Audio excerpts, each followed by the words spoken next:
Police এবং জনগণ যদি একসাথে মিশে তাহলে কোনো অপরাধী এই এলাকায় অপরাধ করে যেতে পারবে না। আপনারা জানেন গাজীপুর মেট্রোপলিটন এলাকা অনেক বড়, কিন্তু এখানে যে জনসংখ্যা তার তুলনায় পুলিশের সংখ্যা অতি নগণ্য, অপ্রতুল।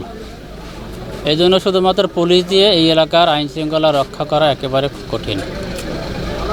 এই জন্য আদিকাল থেকেই পুলিশের সাথে জনগণ একসাথে মিশেই আইন শৃঙ্খলা রক্ষায় কাজ করতেছে।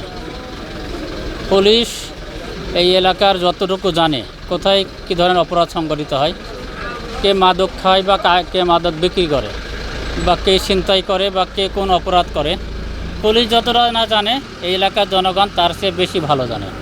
এই এলাকার জনগণ যদি আমাদেরকে তথ্য দেয় তাহলে সেটা আমাদের জন্য আইন প্রয়োগ করার জন্য খুব সহজ হবে। এই জন্য আমরা এখানে আসছি জনগণের সাথে মিশে জনগণের মতামত নিয়ে একটা সম্প্রীতি কমিটি গঠন করব, যাতে এই এলাকার যে কোনো ধরনের অপরাধ সংগঠিত হলে আমরা তাৎক্ষণিকভাবে যেন জানতে পারি।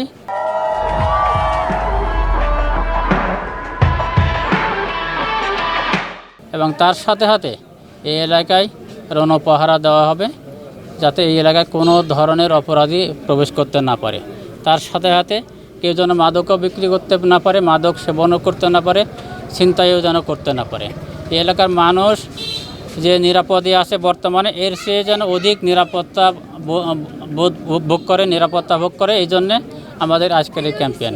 এ ধরনের ক্যাম্পেইন আমাদের এখান থেকে গাজীপুর মেট্রোতে শুরু হলো এবং এটা চলতে থাকবে, যাতে করে এই গাজীপুর মেট্রোপলিটন এলাকার মানুষ আরও বেশি নিরাপত্তা বোধ করে। পুলিশ এবং জনগণ যদি একসাথে মিশে তাহলে কোনো অপরাধী এই এলাকায় অপরাধ করে যেতে পারবে না। এখানে যদি আমি সদর থানার আওতাধীন এই এলাকাটা, এখানে যদি বলি 2টা পার্টি থাকে, 2টা পার্টিতে 4, 7, 8, 5, 10 জন লোক থাকে।